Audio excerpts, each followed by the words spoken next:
नमस्कार, मैं सुमित स्वर्णकार आपका स्वागत करता हूं ट्रू एंड फेयर की ई क्लासेस में।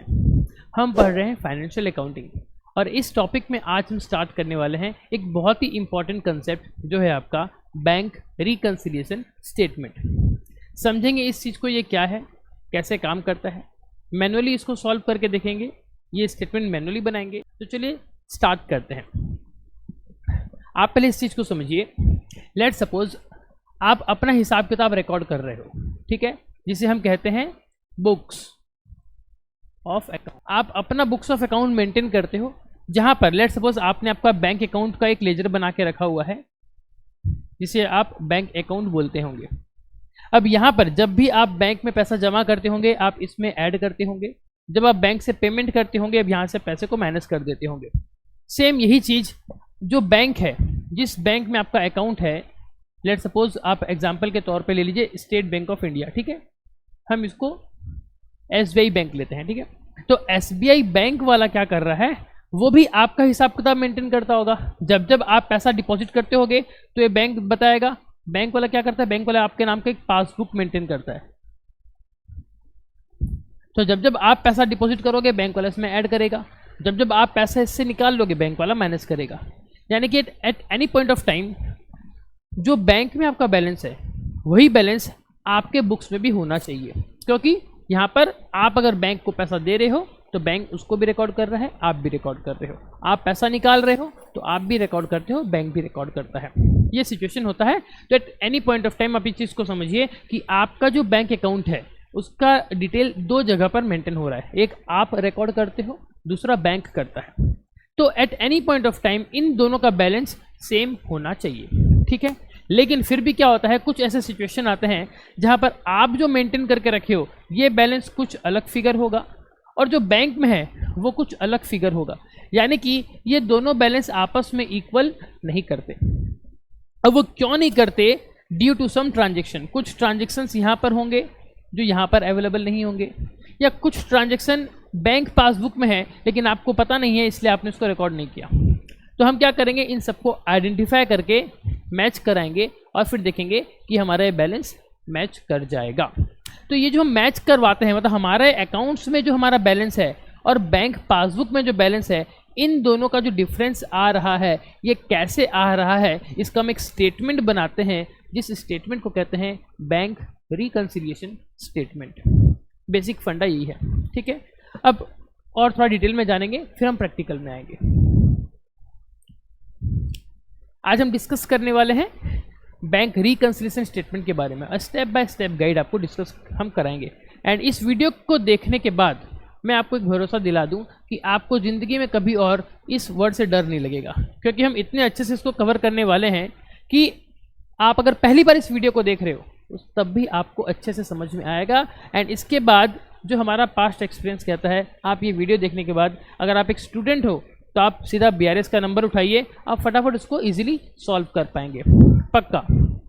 देखिए क्या है ये एक बैंक रिकंसिलिएशन स्टेटमेंट। और हाँ, ये आपका एक इंटरव्यू क्वेश्चन भी बहुत इंपॉर्टेंट बनता है इसमें। अगर आप एक जॉब देने के लिए जा रहे हो अकाउंटेंट की, तो वहाँ पर आपको इंटरव्यू में पूछा जा सकता है व्हाट इज़ BRS, ठीक है, तो अच्छे से उसको भी देखेगा। अब बैंक रिकंसिलिएशन स्टेटमेंट, जिसे कि हम BRS भी कहते हैं, is a critical financial tool that ensures alignment between an entities cash balance in its accounting record. यानी कि अगर हम इस बात को डिस्कस करें, cash balance in its accounting record, क्या मतलब है इसका, इसका मतलब है आपके बुक्स ऑफ अकाउंट में जो आप मेंटेन कर रहे हो, ठीक है, वो। एंड द बैंक स्टेटमेंट, और जो बैंक का स्टेटमेंट है वो इन दोनों के बीच में जो बैलेंस है उन दोनों बैलेंस को मैच करवाया जाता है। आपके बुक्स ऑफ अकाउंट में जो बैलेंस है और आपके बैंक स्टेटमेंट में जो है, इन दोनों को मैच करवाया जाता है, वो होता है आपका bank reconciliation statement. These discrepancies may arise due to outstanding cheques. यहाँ पर इसको आप थोड़ा सा गलती हो गया, ये एक्चुअली ऐसे हो सकता है, चेक, जो हम चेक इशू करते हैं, ठीक है।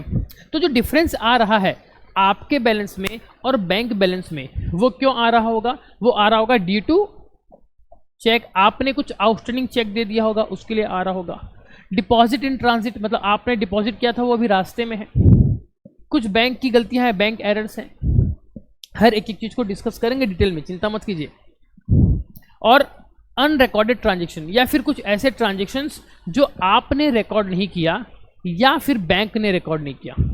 बैंक ने नहीं रिकॉर्ड किया, इसकी चांसेस बहुत कम होती है, आप भूल सकते हो, इसकी चांसेस ज़्यादा होती है।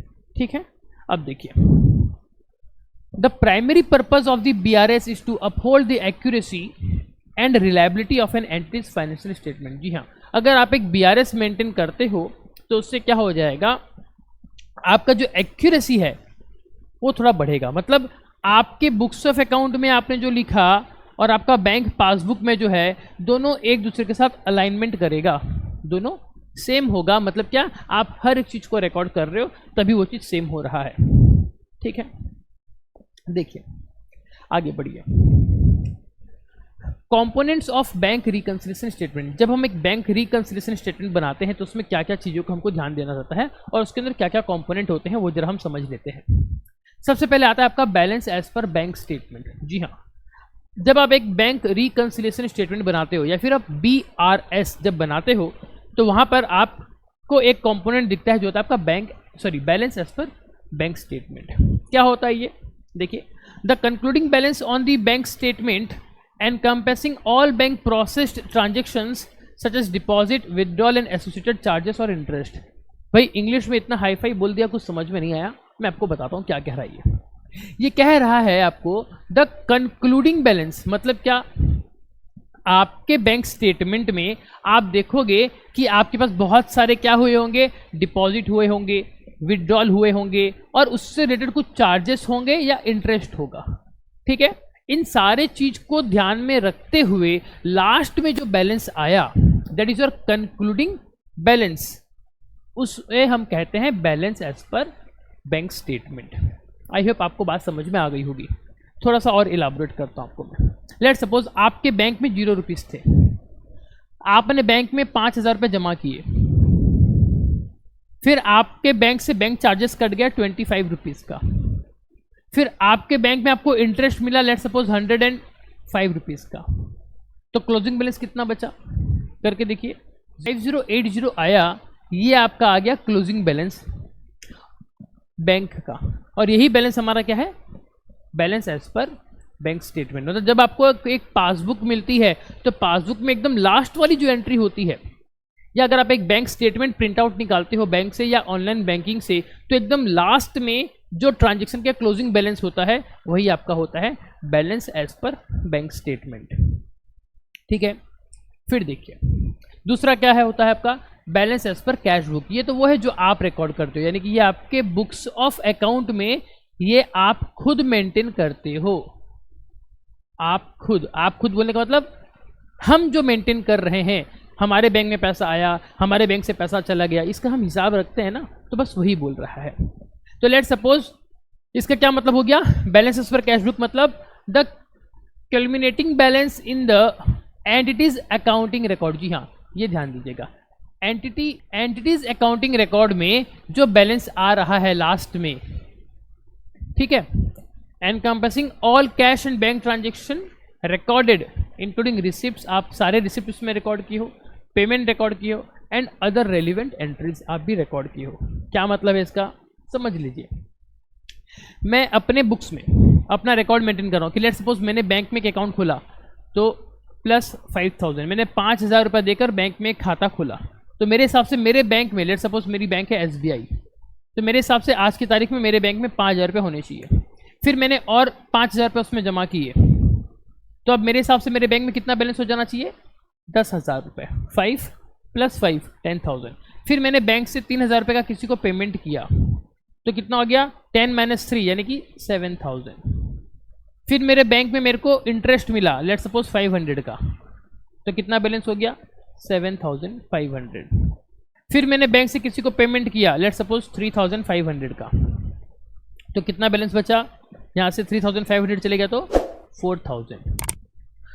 तो ये जो आपका बैलेंस बच रहा है, ये 4,000 क्या है, ये 4,000 आपका क्लोजिंग बैलेंस, ये 4,000 है आपका closing balance as per books of account, मतलब आप जो रिकॉर्ड कर रहे हो आपके हिसाब से आपके बैंक में 4,000 रुपये होने चाहिए, वो होता है आपका closing balance as per cash book. ठीक है, अब आगे देखिए, जब हम एक बैंक रिकंसिलिएशन स्टेटमेंट बनाते हैं तो हमको कुछ चीज़ों को ऐड करनी होती है, कुछ चीज़ों को लेस करनी होती है। इसको हम बाद में डिस्कस करेंगे, पहले आप मेरे इस कंसेप्ट को समझिए, ये क्या बोल रहा है। ये आपका बुक्स ऑफ अकाउंट है और ये आपका बैंक पासबुक है। ठीक है, बुक्स ऑफ अकाउंट है और बैंक पासबुक है। हमने लेट सपोज डिपॉजिट किया, लेट सपोज हमने डिपॉजिट किया 5,000 रुपये, तो हमने क्या किया, हमारे बुक्स में भी 5,000 रुपया ऐड करके दिखाया, और वही चीज़ हमारे बैंक में जैसे ही पैसे जमा हो गए बैंक ने भी उसको 5,000 रुपया दिखा दिया। तो यानी कि इस पॉइंट पे हमारा बुक का बैलेंस और हमारा बैंक पासबुक का बैलेंस दोनों इक्वल हैं, कोई भी डिफरेंस नहीं है। ठीक है, लेट सपोज अब हुआ क्या, अब हुआ ये कि बैंक ने मेरे यहाँ से 200 रुपये का बैंक चार्जेस डिडक्ट कर दिया। क्या कर दिया, बैंक चार्जेस डिडक्ट कर दिया। ये चीज़ बैंक ने खुद से कर दिया, मुझे फ़ोन नहीं किया बैंक वाला कि सुमित जी आपका बैंक चार्जेस काटेंगे, काट दें क्या, नहीं फ़ोन किया, खुद से काट दिया। मुझे पता नहीं उस चीज़ का, तो अगर मुझे पता नहीं तो आज भी मेरे हिसाब से मैं यहाँ पर अपने बुक्स में ये जो एंट्री है 200 रुपये माइनस की, ये तो मैं किया ही नहीं, ये तो मैंने माइनस किया ही नहीं है, रिकॉर्ड ही नहीं किया, क्योंकि मुझे पता ही नहीं भाई, मैं तब रिकॉर्ड करूँगा जब मुझे पता चलेगा, तो मैंने इसको रिकॉर्ड नहीं किया। तो अब आप देखिए क्या फ़र्क आ गया, अब फ़र्क ये आएगा कि आपके जो बुक्स है, बुक्स में दिखाएगा बैलेंस 5,000, लेकिन आपका जो बैंक है वहाँ पर दिखाएगा बैलेंस 4,800। अब आप देखिए, अब यहाँ पर आपका दोनों बैलेंस में क्या आ गया, एक डिफरेंस आ गया। तो अब यहाँ पर आपका books of account is not equals to your passbook balance. तो अब क्या करोगे आप, अब अगर आपको इन दोनों को मैच अगर करना रहे, आप अगर चलते हो कि चलो हम balance as per books of account लेते हैं, यानी कि एज पर कैश बुक, इसको हम कैश बुक भी बोलते हैं, ठीक है ना, balance as per cash book. अब आप खुद सोच कर देखिए, ये मेरा है बुक्स ऑफ अकाउंट जहाँ पर 5,000 रुपये हैं, और ये भी मेरा है पासबुक जहाँ पर 5,000 रुपये थे। अब बैंक ने क्या किया, बैंक ने यहाँ से 200 रुपये डिडक्ट कर दिया, तो ये बैलेंस कम हो गया। बैंक का बैलेंस देखिए, ये पहले दोनों बराबर थे, 5,000 रुपये थे, अब यहाँ से 200 रुपये कम हो गए, तो मेरा पासबुक का बैलेंस कम हो गया। अब आप दोनों को कंपेयर कीजिए, अगर आप कैश बुक का बैलेंस को लेकर चल रहे हो तो इस कैश बुक के बैलेंस में आप क्या करोगे ऐसा कि ये दोनों बैलेंस आपस में सेम हो जाए। तो आप क्या करोगे, इसमें से 200 रुपये माइनस कर दोगे तो देखोगे दोनों बराबर आ गया। हमारा मेन ऑब्जेक्टिव क्या है, हमारा मेन ऑब्जेक्टिव होता है बैंक रिकंसिलिएशन में कि ये दोनों का मैच कराओ, इन दोनों में जो डिफरेंस है उसको मैच कराओ। समझ में आया? एक और सिचुएशन लेते हैं, तो हम क्या करेंगे, हम ये जो डिफरेंस आ रहा है इस डिफरेंस को इस वाले बैलेंस से हम माइनस करेंगे, तो फिर देखेंगे कि दोनों का बैलेंस सेम हो जाएगा, दोनों का बैलेंस सेम हो जाएगा। क्लियर? अब जरा और एक चीज़ देखिएगा, थोड़ा सा सिचुएशन चेंज करते हैं। मैंने क्या किया, एक पार्टी को चेक से पेमेंट कर दिया, ठीक है, ये मेरा बुक्स ऑफ अकाउंट है। मैंने क्या किया, एक पार्टी को चेक से पेमेंट दे दिया, तो माइनस 2,000, फॉर एग्जांपल 2,000 का मैंने चेक दे दिया, ठीक है। जैसे ही मैंने चेक दिया, मैंने अपने बुक्स में अकाउंट को अपडेट कर लिया कि भैया 4,800 का बैलेंस होना चाहिए था, 2,000 अगर मैंने दे दिया तो अब मेरे हिसाब से बैंक में होना चाहिए 2,800 रुपये। लेकिन ये जो मैंने चेक से पेमेंट किया, इसको आप ऐसे समझ लो कि ये जो मैंने चेक से पेमेंट किया ये तो अभी बैंक के पास गया नहीं है, ये चेक कल जाएगा बैंक के पास, या परसों जाएगा, या फ्यूचर की किसी डेट में जाएगा, और जब बैंक के पास बाद में जाएगा तो फिर बाद में बैंक के बैलेंस से वो पैसा माइनस होकर सामने वाले पार्टी को मिलने वाला है। यही होता है। तो अभी के तारीख में बैंक में तो ये एंट्री आई ही नहीं है, बैंक के पास ये चेक आया ही नहीं है, तो आज भी बैंक का बैलेंस में ये बैलेंस कितना रहेगा, 4,800। लेकिन मैंने अपने बुक्स में क्या दिखा दिया, 2,800। क्यों? क्योंकि मैंने ये 2,000 का पेमेंट जब उस पार्टी को पेमेंट किया, मैंने रिकॉर्ड कर दिया कि भैया 2,000 का मैंने पेमेंट कर दिया है, ठीक है। इसको कुछ ऐसे समझ लो कि ये जो एंट्री है ये आपने 31 मार्च 2023 को एक पार्टी को अपने चेक से पेमेंट कर दिया। अब जैसे ही आपने पार्टी को चेक से पेमेंट दिया, वो पार्टी अगर आज भी अगर बैंक में जाके चेक को डिपॉजिट करे तब भी उसको 1-2 दिन बाद ही पेमेंट मिलेगा। ठीक है, तो क्या होगा, ये जो पैसा है ये इस पार्टी को लेट सपोज यहाँ पर से माइनस होगा कब, लेट सपोज 3 अप्रैल 2023, अगले साल को माइनस हो जाएगा। समझ में आ गया आपको? यानी कि अगर हम बात करें 31 मार्च की, आज है लेट सपोज 31 मार्च 2023, तो आपके बुक्स में बैलेंस दिखाएगा 2800 और बैंक में दिखाएगा 4800, ये दोनों मैच नहीं कर रहा। अब देखिए क्या करेंगे, यहाँ पर है मेरे पास 2800 रुपये और यहाँ पर है मेरे पास 4800। बैंक में 4800 हैं आज भी, लेकिन मेरे बुक्स में मैंने 2800 कर दिया। अब क्योंकि हम बुक्स का बैलेंस लेकर चल रहे हैं, तब आप बताइए इस 2800 में हम क्या ऐड करेंगे, 2000 रुपये। इस 2800 में हमने 2000 ऐड किया, फिर देखा कि दोनों अब 4800 हो गया, यानी कि अब ये दोनों मैच कर गया। तो हम क्या करते हैं, जब बैंक रिकंसिलिएशन स्टेटमेंट बनाते हैं तब बताते हैं बैलेंस एज पर बुक्स, ये हमारे बुक्स में इतना बैलेंस था, अब इसमें हम ऐड करेंगे 2000 रुपये। ये क्या था, ये था cheque paid but not cleared. हमने पार्टी को दे दिया बट उसने क्लियर नहीं करवाया, तो उसके बाद क्या हो जाएगा बैलेंस। अब देखिए, अब यहाँ पर आपका हो जाएगा 4800 और एज पर पासबुक भी हो जाएगा 4800, यानी कि अब ये दोनों आपका इक्वल हो गया। समझ में आया आपको? माइंड में क्लियर कर लीजिए एक चीज कि बैंक रिकंसिलिएशन स्टेटमेंट सबसे इजी है, और ये सिर्फ यही जानना चाहता है कि अगर आपके रिकॉर्ड में जो आप मेंटेन कर रहे हो और बैंक जो मेंटेन कर रहा है, अगर कहीं कुछ डिफरेंस है तो किन किन पैसों के लिए वो डिफरेंस आ रहा है वो बता दीजिए। ठीक है, वो हम यहाँ पर बताएंगे। वीडियो में आगे बढ़ने से पहले अगर आपको ये वीडियो अच्छी लगी तो इसे अपने दोस्तों के साथ शेयर करने में कंजूसी ना कीजिएगा, और अगर आप हमारा फुल कोर्स अगर बाय करना चाहते हैं तो इसके लिए आप इस वीडियो के डिस्क्रिप्शन में जो लिंक दी गई है उस वेबसाइट के थ्रू या हमारे अपने ऐप के थ्रू आप हमारा कोर्स बाय कर सकते हैं। चलिए आगे शुरू करते हैं। तो अभी हम क्या करेंगे, अभी हम कुछ प्रोसेस को फॉलो करेंगे जिनको फॉलो करके हम अपना बीआरएस अच्छे से बना सकते हैं। हमको कुछ प्रोसेस फॉलो करना है। क्या है देखिए, जब हम बीआरएस बनाते रहते हैं तब सबसे पहले हमको क्या करना है, हमको करना है compare the ending balance. Ending balance मतलब आप अपने बैंक स्टेटमेंट का बैलेंस लीजिए और उसको कंपेयर कीजिए आपके कैश बुक के साथ। मतलब लेट्स सपोज हम बना रहे हैं 31 मार्च 2023 का एक स्टेटमेंट बना रहे हैं, तो 31 मार्च के दिन आपके बैंक स्टेटमेंट में कितना बैलेंस था और आपके कैश बुक में कितना बैलेंस था, आप दोनों को कंपेयर कीजिए। क्यों? इससे क्या मिलेगा, लेट सपोज बैंक में था आपका 23,000 रुपये और कैश बुक में आपके पास है लेट सपोज 20,000 रुपये। तो ऐसे केस में इन दोनों को जब आप कंपेयर करोगे तो आपको मिलेगा 3,000 रुपये का डिफरेंस, और जब ये 3,000 का डिफरेंस आपको मिला तब पता लगाओ कि ये डिफरेंस किस चीज़ का है। समझ में आया? तो हम कैसे करेंगे, प्रोसेस क्या है हमारा बीआरएस बनाने का। सबसे पहले आप एंडिंग बैलेंस को ले लो 31 मार्च, मतलब जो जिस किसी पीरियड का आप बना रहे हो बीआरएस, उसका दोनों का एंडिंग बैलेंस आप ले लीजिए। फिर क्या करेंगे, फिर आपको करना है लिस्ट डिस्क्रिपेंसी। अब आपको डिस्क्रिपेंसीज को लिस्ट करना है कि जो डिफरेंस आया, लेट सपोज ये जो 3,000 का डिफरेंस आया ये क्यों आया, किन किन कारणों से आया, ये कैसे करोगे।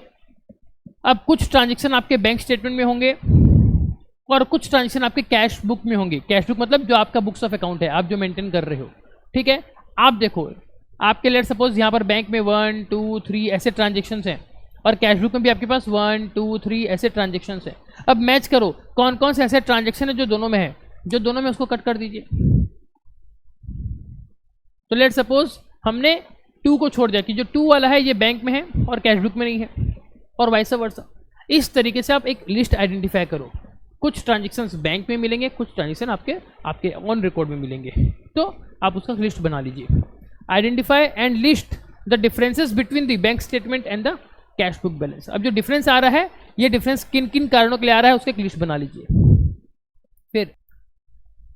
फिर कुछ एडिशनल एडजस्टमेंट हमको करनी पड़ेगी, जैसे कि आपका बैंक चार्जेस होता है, बैंक वाला कभी आपको बोलता नहीं है। इंटरेस्ट आपको मिल गया, आपको पता नहीं चला कि कब हमारे बैंक में इंटरेस्ट जुड़ गया। तो ये सब चीज़ कब पता चलेगी, जब आप ईयर एंडिंग में या मंथ एंडिंग में या जितना पीरियड का आप बना रहे हो बीआरएस उसके एंडिंग में आप जब बैंक से स्टेटमेंट मंगवाते हो और आपका जो ऑन रिकॉर्ड है कैश बुक वाला, आप दोनों को मैच करते हो तो पता चलता है बहुत सारी ऐसी एंट्रीज थी जो बैंक ने तो कर दी लेकिन आपने नहीं किया, तो आप उसको एडजस्टमेंट करोगे एंड उसके बाद आप अपना BRS बना दोगे। ठीक है, अब देखिए यहां पर हम एक नंबर लेंगे और इस नंबर को जब हम डिस्कस करेंगे ना, आपको ऑटोमेटिक BRS समझ में आ जाएगा। एक तरफ है हमारा बुक्स ऑफ अकाउंट का बैंक बैलेंस, एक तरफ है हमारा कैश बुक का बैलेंस। दोनों को सेम करना है, हमेशा माइंड में सेट कर लो, दोनों को सेम करना है। कैश बुक को लेकर चल रहे हैं, बैंक बैलेंस अगर कमती है तो कैश बुक को बैंक तक लाने के लिए माइनस कर देंगे।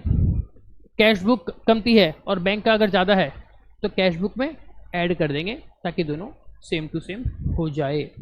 ठीक है, एक नंबर लेते हैं एंड ये नंबर के बाद आपको अगर डाउट रहेगा तो प्लीज़ आप लोग हमें कमेंट कर दीजिएगा। देखिए, बट चांसेस है कि आपके पास कोई डाउट नहीं होगा इसमें। On 30th November 2023 the bank column of the cash book showed balance of ₹12,000।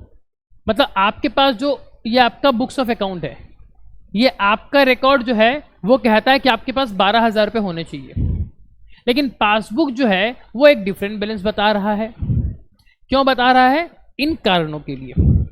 अभी आपने जब आइडेंटिफाई किया, आपको जो चेंजेस मिली, पता चला कि कुछ ट्रांजेक्शन्स आपके कैश बुक में हैं, कुछ ट्रांजेक्शन्स आपके कैश बुक में नहीं है, कुछ ट्रांजेक्शन्स बैंक के पासबुक में हैं जो आपने रिकॉर्ड नहीं करी है। तो ये सारा आपने आइडेंटिफाई कर लिया। अब इन सबको डिस्कस करके हमको क्या करना है, हमारा बैंक स्टेटमेंट बनाना है।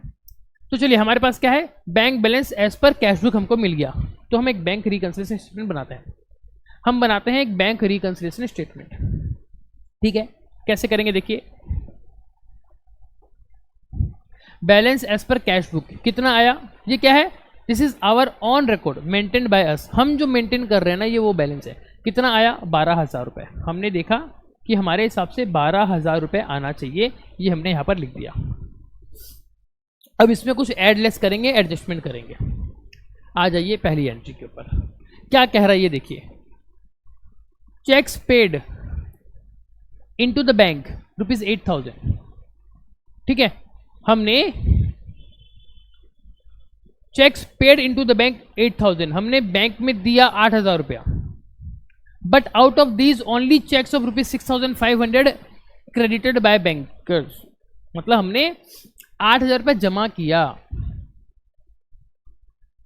यहां पर वर्ड थोड़ा सा पेड बोल के आपको कंफ्यूज कर रहा होगा कि पेड किया तो पेमेंट होना चाहिए, माइनस होना चाहिए, लेकिन आप यहां पर वर्ड देखिए क्या है, checks paid into the bank. आपने बैंक में दिया और इनमें से सिर्फ 6,500 का क्रेडिट हुआ बैंकर के थ्रू। मतलब क्रेडिट हुआ मतलब आपके बैंक में जमा हुआ। इसका मतलब आपको पार्टियों ने चेक दिया था, आपने उन चेक्स को अपने बैंक में जमा किया, लेकिन उनमें से सिर्फ 6,500 रुपये का आपके बैंक में आया है। अब देखिए क्या होगा, इमेजिन कीजिए इस सीन को। यहाँ पर ये मेरा बुक्स ऑफ अकाउंट और ये मेरा बैंक का पासबुक। ठीक है, हमने 8,000 रुपये जमा कर दिए, हमने 8,000 रुपये जमा कर दिए, लेकिन मेरे पासबुक में सिर्फ 6,500 ही जमा हुआ है। हमने बैंक में जमा कर दिया 8,000 रुपया और मेरे पासबुक में सिर्फ 6,500 जमा हुआ है। यानी कि अगर आप देखोगे तो ये जो पोर्शन है, ये पोर्शन का आपका डिफरेंस आ जाएगा। ये पोर्शन का आपका डिफरेंस आ गया। कितने का डिफरेंस आ गया, 8,000 और 6,500, 1,500 रुपये का आपका डिफरेंस आ गया। ठीक है, आपने आपके बुक बैलेंस को 1,500 रुपये एक्स्ट्रा बढ़ा दिया है। मतलब देखिए, अगर आप यहां तक देखोगे ना, यहां तक मतलब ये 6,500 रुपये आपके बुक्स में भी हैं और आपके बैंक में भी हैं, तो इसमें तो कोई डिफरेंस है नहीं। डिफरेंस बेसिकली कहां पर आ गया, इस एक्स्ट्रा 1,500 के लिए आ गया। यानी कि आपका जो अपना रिकॉर्ड है वो 1,500 रुपये बढ़कर है, लेकिन बैंक में 1,500 रुपये आया ही नहीं है। आपका बैंक बैलेंस कमती है, तो आपको आपके ऑन रिकॉर्ड जो आप मेंटेन किए उसको बैंक बैलेंस से मैच करना है कि दोनों बराबर हो जाए। तो क्या करोगे, इसको माइनस करोगे। तो कितना माइनस करोगे, 1,500, 1,500 माइनस किया, अब दोनों बराबर हो गया। क्या किया आपने, 1,500 माइनस किया। तो देखिए माइनस करते हैं, लेस क्या है ये, checks deposited but not yet credited, आपके बैंक में अभी तक नहीं आए, जिसके कारण आपका बैंक बैलेंस बढ़ा हुआ है। कितना रुपये बढ़ा हुआ है? -1500 रुपये। जब हम माइनस को लिखते हैं तो हम ब्रैकेट डिनोट करते हैं, ठीक है। Cheques deposited but not yet credited. Situation 2 देखिए, the receipt column of the cash book undercast by 200 रुपये। आपने रिसिप्ट साइड में 200 रुपये कमती दिखाया है। क्या मतलब इसका? देखिए, आपने रिसिप्ट साइड में 200 रुपये कमती दिखाया है, वो भी कैश बुक में। ये आपका बुक्स ऑफ अकाउंट और ये आपका बैंक पासबुक, ठीक है। तो यहां पर आप देखिए कि आपने 200 रुपये कमती दिखाया है। ये 200 रुपये आपको और दिखाने चाहिए थे आपके बुक्स ऑफ अकाउंट में। बैंक में तो ऑलरेडी आ गया है, बैंक में ऑलरेडी, लेट्स सपोज इसको पूरा जीरो समझो, ठीक है। आप इसको कुछ इस तरीके से समझो कि ये मेरा बैंक, ये मेरा बुक्स ऑफ अकाउंट है और ये मेरा पासबुक है, ठीक है। तो मैंने क्या किया, अपने पासबुक में तो मेरा 200 रुपये दिखा रहा है, लेकिन मैंने अपने बुक्स ऑफ अकाउंट में कुछ भी उसको रिकॉर्ड नहीं किया, तो ये हो गया ना 200 रुपये अंडर कास्ट। आपका बैंक में हम ऐसा क्या करें कि ये इस 200 के साथ मैच कर जाए, यानी कि हम अगर इस जीरो को अगर हम प्लस कर दें, कितना? 200 रुपये, तब हम देखेंगे कि ये जो दो बैलेंस है ये दोनों आपस में मैच कर जाएगा। समझ में आया आपको? तो हमको क्या करना पड़ेगा? ऐड करना पड़ेगा। कितना रुपया? 200 रुपये। तो ऐड कैश रिसीट जो आपने अंडर कास्ट किया था, आपने रिकॉर्ड करना भूल गया, कितने रुपए का? 200 रुपये का। 200 रुपये का आपने यहाँ पर ऐड कर दिया। एंट्री नंबर 3 पर आइए, क्या कह रहा है ये देखिए। ये कह रहा है ऑन 29 नवंबर एक customer deposited ₹3000 directly in the bank. हमारा एक कस्टमर था जिसने हमारे बैंक में डायरेक्टली खुद से पैसा जमा कर दिया। मतलब क्या होता है ना, आप इस चीज को, और amount directly in the bank account but it was entered in the passbook only. हाँ, होगा ही होगा। सीन को समझिए क्या हो रहा है ये। लेट्स सपोज ये हमारी बैंक है और ये हम हैं, ठीक है। ये हम हैं, हमारा कस्टमर आता यहां पर हमारे पास चल चल के यहां पर हमको पैसे देता, फिर हम इस पैसे को डायरेक्टली जाते बैंक में और जमा करते। तो कस्टमर ने क्या सोचा? कस्टमर ने सोचा कि क्यों ना ऐसा करें, उतना दूर कौन जाए, हम डायरेक्टली बैंक में जाते हैं और इस वाले पार्टी के अकाउंट में 2000 रुपये या जो भी अमाउंट हम इसका कहते हैं ऐड कर देते हैं, हम जमा कर देते हैं। हमने जमा कर दिया, कस्टमर ने डायरेक्टली क्या कर दिया? डिपॉजिट कर दिया। कस्टमर ने डायरेक्टली हमारे बैंक अकाउंट में पैसे जमा कर दिए, लेकिन हमको तो पता नहीं।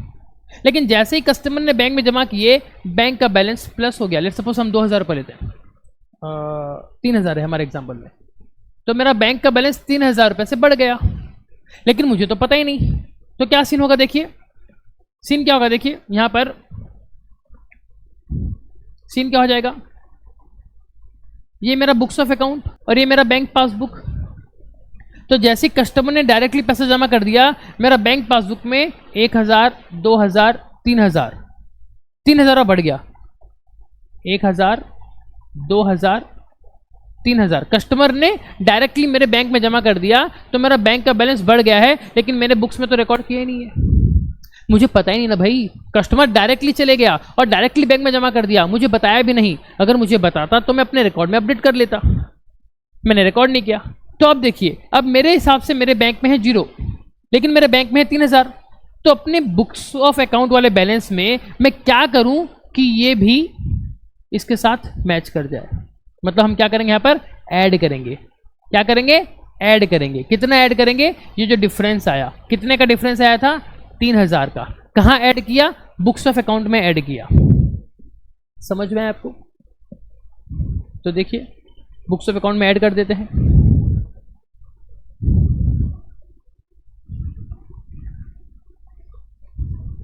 यहां पर हम बुक्स ऑफ अकाउंट में ऐड कर देते हैं। कैश डायरेक्टली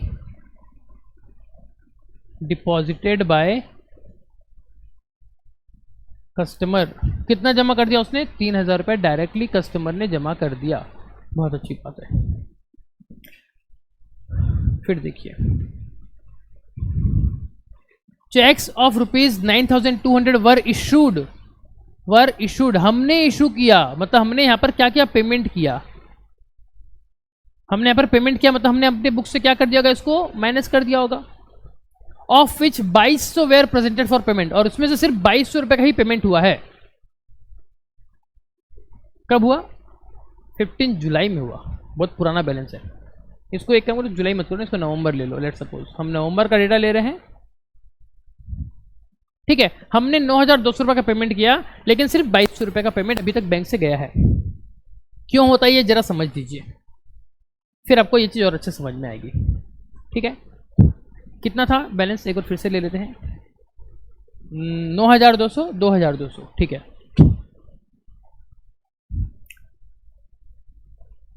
9,200, 2,200, बैलेंस आ गया आपका 7,000, ठीक है। चीज को समझिएगा, बड़े अच्छे से समझिएगा। हमने क्या किया? हमने दो पार्टी थी, ए और बी। लेट सपोज हमने दोनों को चेक से पेमेंट किया। एक को पेमेंट किया 7,000 रुपए का, एक को दिया हमने 2,200 रुपए का, ठीक है। अब इसमें से जिसको हमने 2,200 रुपए का पेमेंट चेक से दिया, ये बी जो है ये गया और इसने इमीडिएटली अपने ही बैंक में इसको जमा कर दिया। इस बी ने अपने बैंक में इसको जमा कर दिया और एज ए रिजल्ट ये 2,000 रुपये मेरे बैंक से कट गए और सामने वाले के बैंक में चले गए। समझ में आया? लेकिन ये जो ए नामक जो प्राणी है, इसको जो हमने चेक दिया था, ये अभी तक आपका बैंक, अपना बैंक में इस चेक को डिपॉजिट ही नहीं किया।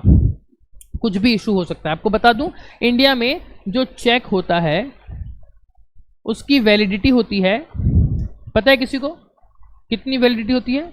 3 मंथ्स। जी हाँ, अगर आप किसी को चेक इशू करके दे रहे हो तो वो 3 महीने तक उस चेक की वैलिडिटी होती है। 3 महीने तक कभी भी जाके जमा करा सकता है वो, ठीक है। अब यहाँ पर जो ए नाम का जो आदमी था जिसको हमने 7,000 का पेमेंट किया, ये लेट सपोज बैंक गया ही नहीं। इसका कुछ पर्सनल इशू होगा, बीमार पड़ गया होगा, बाहर चले गया होगा, चेक खो गया होगा, वट एवर द रीजन में बी, किसी कारण से इसने जमा किया ही नहीं। तो क्या हो गया? ये 7,000 आज भी मेरे बैंक में पड़ा हुआ है, मेरे बैंक से डिडक्ट ही नहीं हुआ।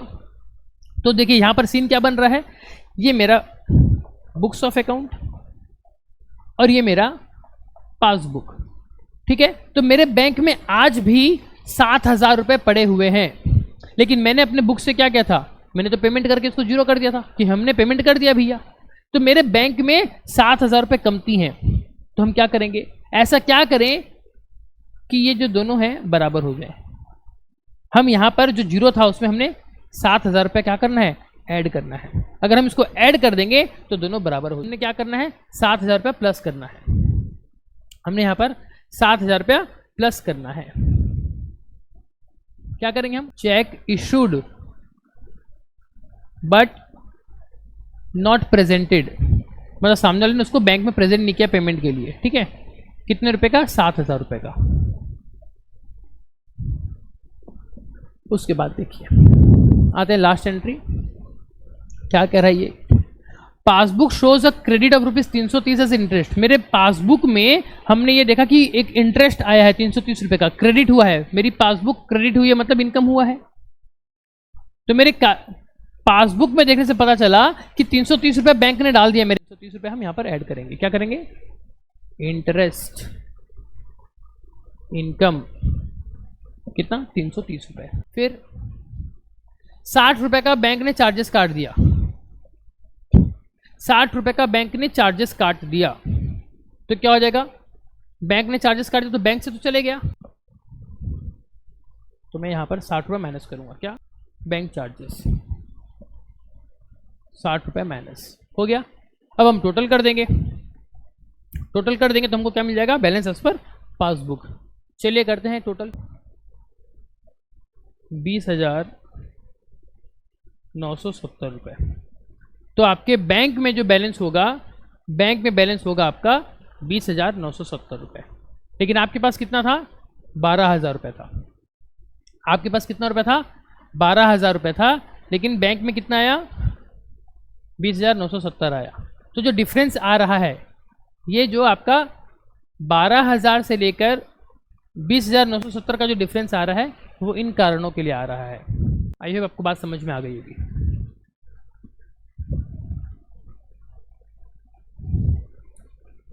ठीक है, तो ये था हमारा बैंक रिकंसिलिएशन स्टेटमेंट। उम्मीद करता हूँ आपको ये वीडियो समझ में आया होगा। अगर आपको कुछ डाउट है तो आप हमें पूछ सकते हैं। आज की वीडियो में इतना ही, मिलेंगे अगली क्लास में। तब तक के लिए जय हिंद, वंदे मातरम।